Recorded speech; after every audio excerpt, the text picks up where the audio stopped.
Got Kensington, Brooklyn. You had Redwood. Please tell us about what you go. Hello everyone, welcome to our truth gathering for good government. This evening we're going to be having several speakers talking about very important issues as they pertain to good government or how government could improve the situation. I'm going to start talking about vaccines because this is October Vaccine Injury Awareness Month, and if you'd like to zoom in on this picture, this has become a very, very popular picture on the internet. The artwork was produced by Jesse Calhoun of the Ameros. I say of the Ameros because he's part of a rock group, and they do a song called H1N1, which educates you all about the dangers of the H1N1 vaccine. Everything that's bothering us is even bugging us, and people don't know where to turn. People even ask us, "How do you know Occupy movement is still going?" Because you don't watch it on the mainstream media. They lie, they hate us, and you know why they hate us? Because they fear us. We're telling the truth to everyone. To everyone. We're telling the truth to everyone. Disparities between the 99% and the 1%, right? And we're out to change this for the better of humanity. My daughter, Mary Elizabeth Delacorte, will speak to you. I would like to thank, before we get kicked out of the room, my name is Sally Delacorte, my husband Mohammed is the cameraman, my son Abbas is very clever and very funny, another night. Roberto Hernandez, thank God, is a wonderful activist, a man I admire and have for some time. And Les Jameson, you once called me a hyperactivist. I would like to say, coming from you, such a compliment. Thank you so much. Les Jameson, a truth activist, producer of a multitude of gatherings such as this. Have the greatest respect for you, Les. And now for Mary Elizabeth Delacorte. Hello, everyone. So I come from a very mixed background. I worked in politics, I worked in media, and I grew up with a mom and a family that's very active in grassroots, I would have to say, hitting the causes that don't make the media and don't make the regular political arena. Now, there are a lot of things that face us in terms of trying to reach an audience and trying to reach a group of people. First of all, working for a senator, working for a congressperson, I can tell you straight off the bat, calling won't work, emailing won't work, sending your letters, never seen. You know, the people that answer the phones, interns. And sure, they might, you say you don't like the economic fallout bill or any of these bills or legislation you see, you're just a tally.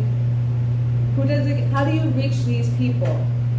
Second of all, most people that have real messages, that have real issues that they want to address and go beyond the rhetoric that you see every day or that you saw last night at the presidential debate, whether you thought Romney or Obama won, they're just lines fed to them. That's it. The people that really want to speak, they don't have the money to run for office. You see how much money these people are spending and dealing out? Thank you, Citizens United. That's another issue. And then third of all, is being able to get people to come on board, and how are you going to get these people to want to spread these issues to their friends, come to events, come to functions? Well, here are a few things that I was just thinking of while listening to this right now. Now, to address trying to get people to come to a function, you need to be able to target places where you have a stage. Now, the first thing I thought of while sitting out here was a lot of college students don't have a lot to do half the time. A lot of them aren't engaged. And the way to probably reach them best is to target a professor or a class. Now, some of these classes are 500, and target ones that are the issues that you're trying to address and try to get the professor to allow you to speak. Because a lot of those people, in the back, they might not be listening, but there are the nerds in front that might actually decide to come to a function later that day.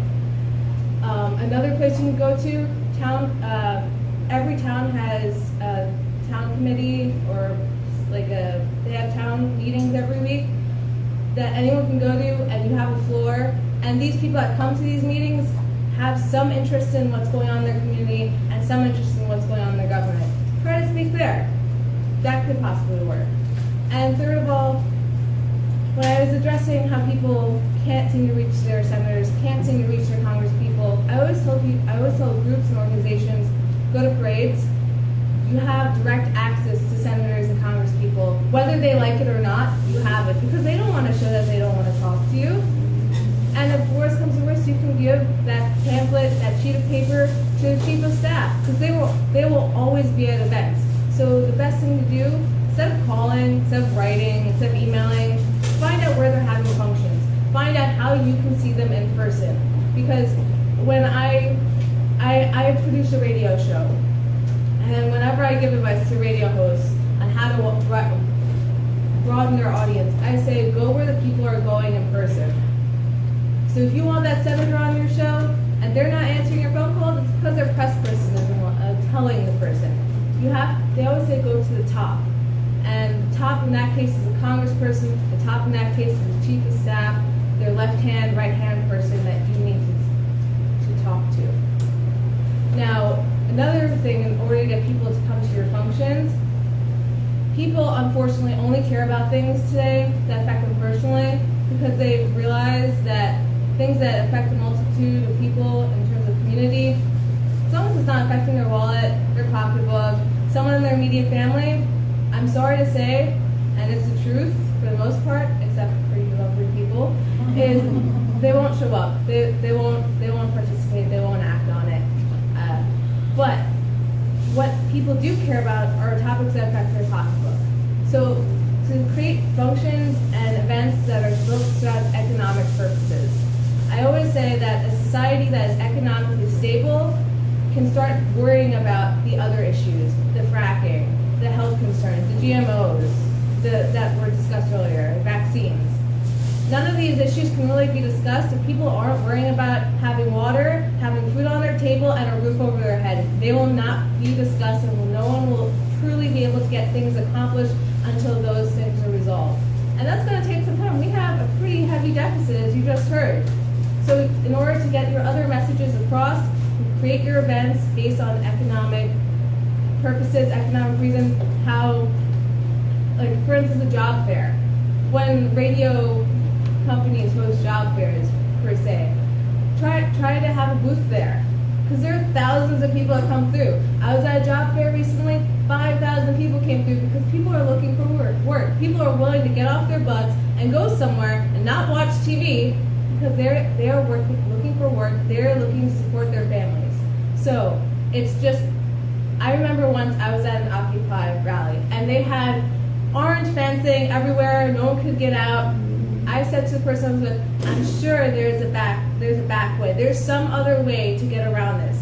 And there's some other way to be able to talk to your senator, be able to talk to your congressperson, to be able to run for office. To run for office, Citizens United, I say that should be Citizens United corrected and put the information up for clean elections. Because that is Citizens United, because any person can run for office, and because of each person, basically, clean elections, how it works, is every candidate is given a set amount of funds.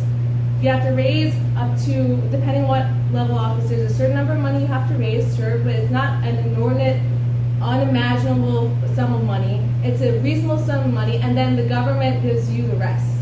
Now, I know people don't like government entering their lives, but when it comes to running for office, and you as a normal citizen who makes a regular middle-class income, you can't shell out millions of dollars. You can't shell out hundreds of thousands of dollars for an assembly election. That's just not possible.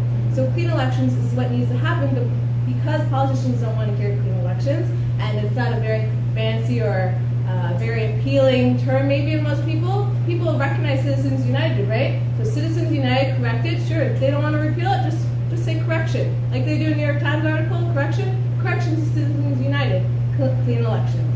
And that's what I have to say. Yay! Let's go! Oh my goodness. Well, anyway, thank you very much, everybody, for coming and listening and speaking and trying to wake people up. And thanks for that surprise, sweetheart. Thank you.